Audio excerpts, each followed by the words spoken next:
अलग अलग संस्कृतियों में शालीनता के बारे में अलग अलग दृष्टिकोण हैं, लेकिन यूरोप के सबसे शानदार देशों में से एक के आकर्षक इतिहास से आप निस्संदेह रोमांचित होंगे। बहुत समय पहले एक राजा ने नग्न अवस्था में स्नान करने के बाद अपने देश को इस प्रथा को अपनाने के लिए प्रेरित किया, जिससे अंततः यह देश प्रकृतिवाद का वैश्विक प्रतीक बन गया। यह देश क्रोएशिया है, जो कई लोगों के लिए एक छुपा हुआ रत्न है, जिसमें हजारों से ज्यादा रमणीय द्वीप, 10% से ज्यादा भूमि संरक्षित घोषित और 10 से ज्यादा यूनेस्को विश्व धरोहर स्थल जैसे लुभावने आश्चर्य हैं। यह कोई आश्चर्य की बात नहीं है कि यह आश्चर्यजनक परिदृश्य गेम ऑफ थ्रोन्स जैसे प्रतिष्ठित शो और स्टार वॉर्स जैसी फिल्मों के लिए पृष्ठभूमि के रूप में काम करता है। इस तरह के जंगली और असाधारण प्रकृति वाले देश को न केवल यूरोप में प्रकृतिवाद का मक्का माना जाता है, बल्कि इसने इस अवधारणा को इतनी चरम सीमा तक पहुंचा दिया है कि आज इसने नग्न रहने के लिए पूरी तरह से संगठित शिविर बना रखे हैं। क्रोएशिया ग्रह पर सबसे छोटे शहर और टूटे हुए रिश्तों के संग्रहालय के लिए भी उल्लेखनीय है, जो दुनिया का एकमात्र ऐसा संग्रहालय है जहां लोग वस्तुएं छोड़ते हैं और यह दस्तावेज करते हैं कि उनके रोमांटिक रिश्ते कैसे समाप्त हुए। यह डेल्मेटियन कुत्तों और नेकटाई के आविष्कारकों का जन्म स्थान भी है और यह प्रति वर्ग किलोमीटर गिनीज वर्ल्ड रिकॉर्ड्स की सबसे अधिक संख्या में से एक है। शायद इसी कारण से इसके सबसे शानदार व्यक्तियों में से एक आविष्कारक निकोला टेस्ला है, जो प्रत्यावर्ती धारा मोटर जैसे आविष्कारों के लिए प्रसिद्ध है, जिसने विद्युत उद्योग में क्रांति ला दी और एलन मस्क की electric car company Tesla Motors के नाम के पीछे प्रेरणा है। इस वीडियो को देखना न भूलें, जहां आप क्रोएशिया की जिज्ञासाओं, आश्चर्यों और रहस्यों को उजागर करेंगे। एक ऐसा देश जो दुनिया के सबसे खूबसूरत सूर्यास्त के लिए कई लोगों द्वारा प्रसिद्ध है। दक्षिण पूर्वी मध्य यूरोप में स्थित Croatia Slovenia, Hungary, Serbia, Bosnia और मॉन्टेनेग्रो के साथ सीमा साझा करता है। एड्रियाटिक सागर के साथ लगभग 1800 किलोमीटर तक फैली तटरेखा के साथ यह अपने पड़ोसी देशों के यात्रियों के लिए एक शीर्ष गंतव्य है। 56,594 वर्ग किलोमीटर में फैला, जो लगभग कोस्टा रिका के आकार का है, क्रोएशिया लगभग 4 मिलियन लोगों का घर है। आधिकारिक भाषा क्रोएशियाई दक्षिण स्लाव भाषा परिवार का हिस्सा है और देश का नाम स्लाव शब्द ज़र्वत से आया है, जो क्रोट्स को संदर्भित करता है, जो मध्य युग में स्लाव राज्यों के गठन के समय से एक समृद्ध इतिहास वाला प्रमुख जातीय समूह है। 7वीं शताब्दी में क्रोएट्स इस क्षेत्र में बस गए और अपना खुद का राज्य बनाया, जिसे 10वीं शताब्दी में उनके पहले राजा टॉमिस्लाव ने मान्यता दी। ऐतिहासिक रूप से क्रोएशिया 20वीं शताब्दी के दौरान ऑस्ट्रो हंगेरियन साम्राज्य और यूगोस्लाविया सहित कई साम्राज्यों और राज्यों का हिस्सा रहा है। इस समृद्ध इतिहास और विविध सिंहासनों ने क्रोएशिया को गेम ऑफ थ्रोन्स सीरीज के लिए मुख्य सेटिंग में से एक के रूप में दुनिया भर में प्रसिद्धि दिलाई है। एक वास्तविकता जो निश्चित रूप से इस देश की असाधारण सुंदरता से भी जुड़ी है, जिसे आप जल्द ही खोज लेंगे। 1990 के दशक में यूगोस्लाविया के विघटन के बाद क्रोएशिया ने अपनी स्वतंत्रता की घोषणा की और खुद को एक संप्रभु राज्य के रूप में मजबूत करने से पहले अगले वर्षों में सशस्त्र संघर्ष का सामना किया। क्रोएशिया इसे खोजने वाले भाग्यशाली लोगों के बीच अपनी आश्चर्यजनक प्राकृतिक सुंदरता के लिए जाना जाता है, जिसमें एड्रियाटिक सागर के साथ एक शानदार तटरेखा और 1200 से अधिक द्वीप और टापू शामिल हैं। ये द्वीप अपने प्राचीन समुद्र तटों, अछूते परिदृश्यों और सुरम्य तटीय गांवों के साथ पर्यटकों को आकर्षित करते हैं। जबकि केवल 48 द्वीपों पर ही लोग रहते हैं, कुछ सबसे उल्लेखनीय द्वीपों में ग्वार, ब्राक, कोरकुला और पाक शामिल हैं। उनमें से पाक द्वीप शायद सबसे रहस्यमय है, जिसने स्थानीय उपनाम मुरमर्स का द्वीप अर्जित किया है।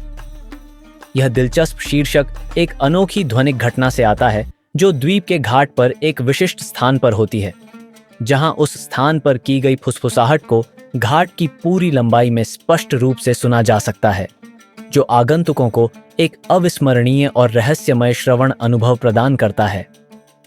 इस ध्वनि घटना ने दुनिया भर के लोगों को मोहित किया है, जिसने पाक द्वीप को अपनी प्राकृतिक सुंदरता और इस जिज्ञासु ध्वनिक आकर्षण दोनों के लिए एक उल्लेखनीय पर्यटन स्थल बना दिया है। देश के समुद्र तटों में शायद सबसे प्रसिद्ध न केवल अपनी असाधारण सुंदरता के लिए है, बल्कि कुछ और अधिक रहस्यमय और अद्वितीय के लिए भी है। स्लैटनिरथ बीच के नाम से मशहूर यह बीच ब्राग द्वीप के बोल शहर में स्थित है। यह बीच अपनी नुकीली आकृति और हवा और समुद्री धाराओं के आधार पर आकार और रंग बदलने की अपनी अनोखी क्षमता के लिए मशहूर है। यह प्राकृतिक घटना स्लैटनिरथ को एक आकर्षक और अनोखा गंतव्य बनाती है, जो दुनिया भर से आगंतुकों को आकर्षित करती है, जो वास्तविक समय में इसके शानदार परिवर्तन को देखना चाहते हैं। क्रोएशिया में कई राष्ट्रीय उद्यान हैं, जिनमें से 10% से ज्यादा भूमि क्षेत्र संरक्षित है। इनमें शानदार प्लिटविस झीलें हैं, जो अपने झरनों और फिरोजा झीलों के लिए प्रसिद्ध हैं, और क्रका नेशनल पार्क, जो अपने लुभावने झरनों और वनस्पतियों की समृद्ध विविधता के लिए जाना जाता है। ये पार्क प्राकृतिक अभयारण्यों के रूप में काम करते हैं, जो क्रोएशिया की जीवंत जैव विविधता और प्राकृतिक सुंदरता को प्रदर्शित करते हैं, जो दुनिया भर से पर्यटकों को आकर्षित करते हैं। प्लिटविस झील राष्ट्रीय उद्यान विशेष रूप से अपने मनोरम प्राकृतिक परिदृश्यों के लिए अंतर्राष्ट्रीय स्तर पर प्रसिद्ध है। यह यूनेस्को की विश्व धरोहर स्थल है। यह देश के केंद्र में पहाड़ी लिका क्षेत्र में स्थित है। पार्क की सबसे खास विशेषता इसकी 16 आपस में जुड़ी हुई झीलें हैं। साथ ही विभिन्न ऊंचाइयों पर 90 से ज्यादा झरने हैं। नीले और हरे रंग की छटाओं में झिलमिलाती झीलें पानी में मौजूद खनिजों और सूक्ष्म जीवों द्वारा रंगी हुई हैं, जो एक मंत्रमुग्ध कर देने वाला परिकठा जैसा दृश्य बनाती है। आगंतुक झीलों और झरनों के बीच से गुजरने वाले पैदल मार्गों और पगडंडियों के जरिए पार्क का पता लगा सकते हैं, जो रणनीतिक रूप से स्थित कई दृश्य बिंदुओं से शानदार मनोरम दृश्य पेश करते हैं। प्लीटवेइस झीलों के आश्चर्य की खोज करने के बाद यह जानना अच्छा है कि क्रोएशिया के सबसे प्रभावशाली स्थानों में से एक डब्रोवनिक शहर है, जिसे एड्रियाटिक के मोती के रूप में जाना जाता है। क्रोएशिया के डाल्मेशियन तट पर स्थित यह किलाबंद शहर अपनी शानदार मध्ययुगीन वास्तुकला और यूनेस्को द्वारा सूचीबद्ध पुराने शहर को घेरने वाली ऊंची दीवारों के लिए प्रसिद्ध है। लेकिन डब्रोवनिक के समृद्ध इतिहास में गोता लगाने से पहले आप इस तटरेखा के नाम के बारे में उत्सुक हो सकते हैं, और यह सही भी है। डाल्मेशियन तट का नाम प्राचीन रोमन प्रांत डाल्मेशिया से लिया गया है, जो कभी क्रोएशिया के एड्रियाटिक तटरेखा के अधिकांश हिस्से में फैला हुआ था। डाल्मेटिया नाम रोमन साम्राज्य से जुड़ा है, जब इस क्षेत्र का महत्वपूर्ण रणनीतिक और आर्थिक महत्व था। समय के साथ डाल्मेटियान शब्द यहां उत्पन्न होने वाली विशिष्ट काले और सफेद धब्बेदार कुत्ते की नस्ल से जुड़ गया, जिसने क्रोएशिया के सबसे प्रतिष्ठित प्रतीकों में से एक के रूप में दुनिया भर में पहचान हासिल की। साहित्य और फिल्मों में उनकी उपस्थिति से उनकी लोकप्रियता और भी बढ़ गई, खास तौर पर डिज्नी फिल्म 101 डैल्मेटियंस में।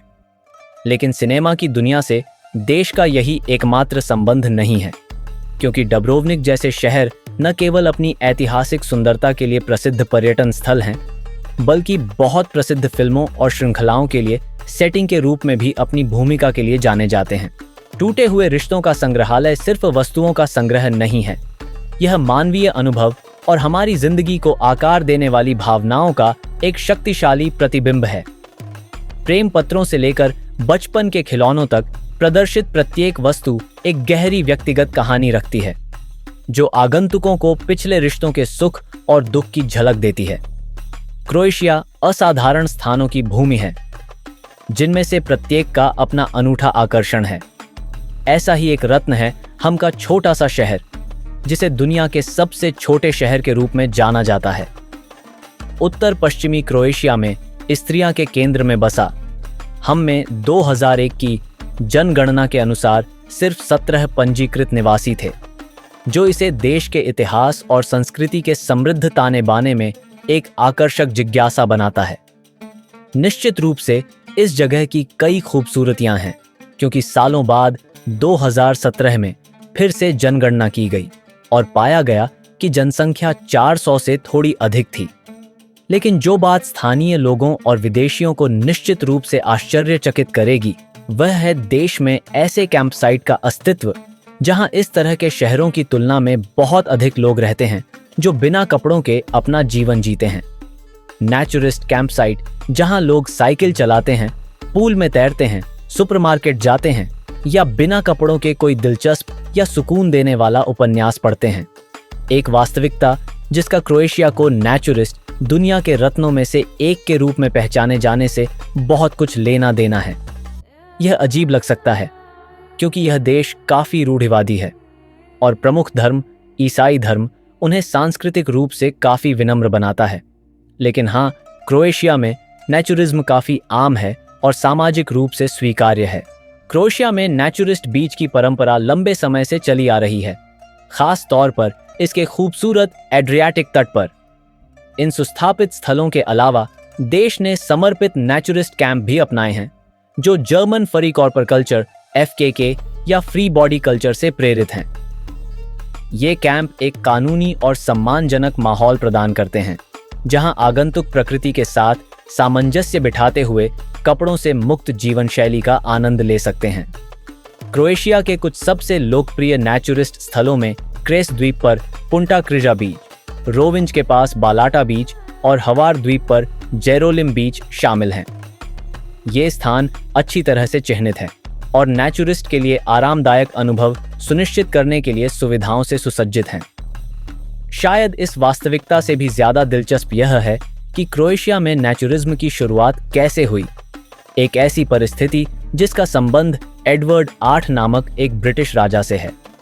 कहानी यह है कि राजा एडवर्ड 8 ने 1936 में क्रोएशिया और क्रोएशियाई द्वीप रैप का दौरा किया और स्थानीय अधिकारियों से कैंड्रोला खाड़ी में नग्न स्नान करने की अनुमति प्राप्त की। उन्होंने लेडी सिम्पसन के साथ एड्रियाटिक सागर में तैराकी का आनंद लिया, जो बाद में उनकी पत्नी बनी। कई लोगों के लिए ये कार्य उस समय के लिए असामान्य और अनैतिक माने जाते थे, लेकिन अन्य लोगों ने अंग्रेजी राजा के कार्यों में स्वाभाविकता और स्वतंत्रता को दर्शाने का एक दिलचस्प तरीका देखा। यह घटना न केवल यूरोप में बल्कि दुनिया भर में, विशेष रूप से क्रोएशिया में, नेचुरिज्म के इतिहास में सबसे पहले दर्ज किए गए मील के पत्थरों में से एक थी। इसने देश को अंतर्राष्ट्रीय मान्यता दिलाने में मदद की और क्रोएशियाई समाज के भीतर नेचुरिज्म की क्रमिक स्वीकृति में योगदान दिया।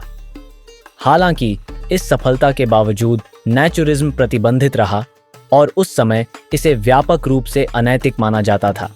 फिर भी इस तरह के आयोजनों ने इस प्रथा को समाप्त नहीं किया। नग्न स्नान जल्द ही एक आम प्रथा बन गई और 1953 तक क्रोएशिया ने आधिकारिक तौर पर निर्दिष्ट क्षेत्रों में नग्नता को वैध कर दिया। अपने क्षेत्र में नेचुरिज्म का अग्रणी होने के अलावा क्रोएशिया ने 23 गिनीज वर्ल्ड रिकॉर्ड्स भी बनाए हैं, जो इसकी अनूठी और विविध सांस्कृतिक उपलब्धियों को और भी अधिक प्रदर्शित करते हैं। रिकॉर्ड की यह उल्लेखनीय संख्या विभिन्न क्षेत्रों में क्रोएशियाई रचनात्मकता और सरलता को दर्शाती है। इन रिकॉर्डों में दुनिया की सबसे बड़ी नेकटाई भी शामिल है, जिसे 2003 में 808 मीटर लंबी और 25 मीटर चौड़ी टाई के साथ हासिल किया गया था। क्रोएशिया के पास कुछ उल्लेखनीय गिनीज वर्ल्ड रिकॉर्ड हैं, जिसमें दुनिया की सबसे बड़ी पेंटिंग शामिल है, जो 10,000 वर्ग मीटर में फैली हुई है, और सबसे लंबा स्ट्रूडल, जो 1,300 मीटर से अधिक लंबा है। रिकॉर्ड तोड़ने वाली उपलब्धियों के लिए यह उत्साह उचित हो सकता है, यह देखते हुए कि क्रोएशिया इतिहास के सबसे महान वैज्ञानिकों और आविष्कारकों में से एक निकोला टेस्ला का जन्म स्थान भी है। 1956 में क्रोएशिया के स्मिलजान में जन्मे टेस्ला ने इलेक्ट्रिकल उद्योग में अभूतपूर्व योगदान दिया। उनकी सबसे प्रभावशाली उपलब्धियों में से एक ऑल्टरनेटिंग करंट मोटर का विकास था, जो एक महत्वपूर्ण नवाचार था जिसने बिजली के कुशल संचरण को सक्षम किया, और उनकी विरासत प्रेरणा देती है, यहाँ तक कि टेस्ला मोटर्स को भी उनका नाम दिया गया है। जो एलोन मस्क द्वारा स्थापित इलेक्ट्रिक कार कंपनी है। लेकिन टेस्ला के अलावा क्रोएशिया नेकटाई के आविष्कार के लिए भी प्रसिद्ध है। यह फैशन एक्सेसरी जिसने वैश्विक लोकप्रियता हासिल की है, इसकी उत्पत्ति 17वीं शताब्दी के क्रोएशिया में हुई है, जहां फ्रांस में सेवारत क्रोएशियाई भाड़े के सैनिक एक आकर्षक और सजावटी परिधान पहनने के लिए जाने जाते थे, जो जाहिर तौर पर रेशम के कपड़े से बना होता था, जिसे वे अपने गले में पहनते थे। वर्तमान शब्द नेकटाई फ्रेंच ग्रेवेट से आया है, लेकिन यह वास्तव में क्रोएट शब्द से निकला है, जिसका अर्थ है क्रोएशियाई। इस प्रकार नेकटाई का जन्म इस देश में हुआ और बाद में यह दुनिया भर में पुरुषों के फैशन का एक प्रतीकात्मक तत्व बन गया। इस देश में प्राकृतिक सुंदरता और इसके चमत्कार इतने प्रभावशाली हैं कि यह कल्पना करना आसान है कि पर्यावरण नवाचार और रचनात्मकता को कैसे प्रेरित कर सकता है। क्रोएशिया के कई अजूबों में से जिन लोगों ने इसकी खूबसूरती का अनुभव किया है, वे अक्सर प्रसिद्ध फिल्म निर्माता अल्फ्रेड हिचकॉक की भावना को साझा करते हैं, जिन्होंने एक बार घोषणा की थी कि इस देश में दुनिया के सबसे लुभावने सूर्यास्त हैं। 1964 में तटीय शहर जदर का दौरा करते समय हिचकॉक इसके आश्चर्यजनक गोधूली प्रदर्शन से मोहित हो गए थे। उन्होंने इसे अब तक का सबसे सुंदर दृश्य बताया। अपने मंत्रमुग्ध कर देने वाले सूर्यास्तों के अलावा चदर सी ऑर्गन का भी घर है, जो क्रोएशियाई वास्तुकार निकोला बासिक द्वारा बनाई गई एक अनूठी वास्तुकला कृति है।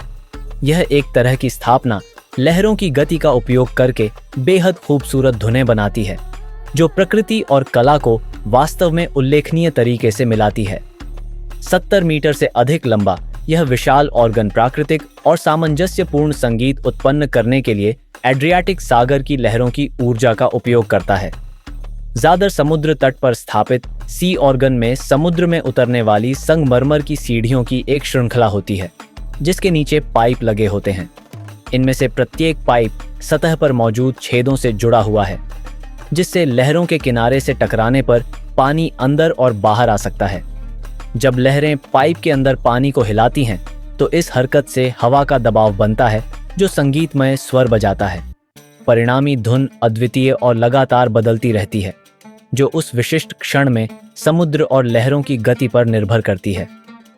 आगंतुक और स्थानीय लोग दिन के किसी भी समय इस प्राकृतिक और संगीतमय तमाशे का आनंद ले सकते हैं, जिससे यह एक लोकप्रिय आकर्षण बन जाता है, जो कला, वास्तुकला और सदर के प्राकृतिक परिवेश की सुंदरता को जोड़ता है।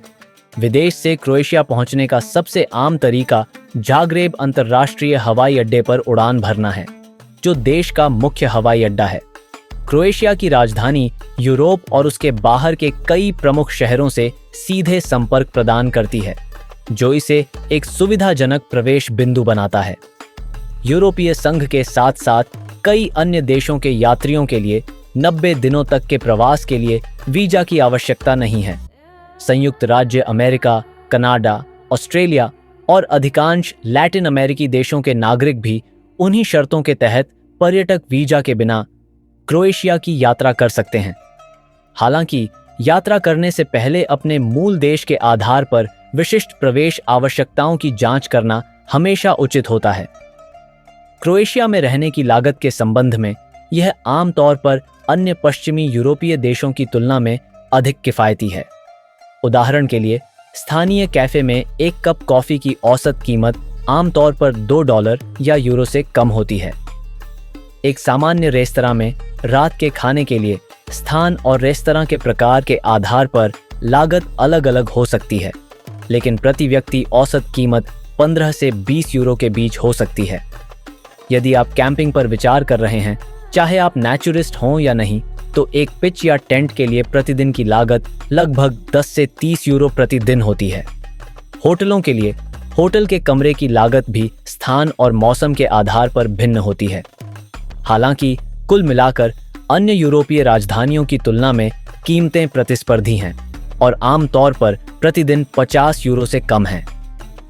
हमें उम्मीद है कि आकर्षक क्रोएशिया के रहस्यों और जिज्ञासाओं का यह दौरा आपके लिए उतना ही रोमांचक रहा होगा जितना कि यह हमारे लिए रहा है।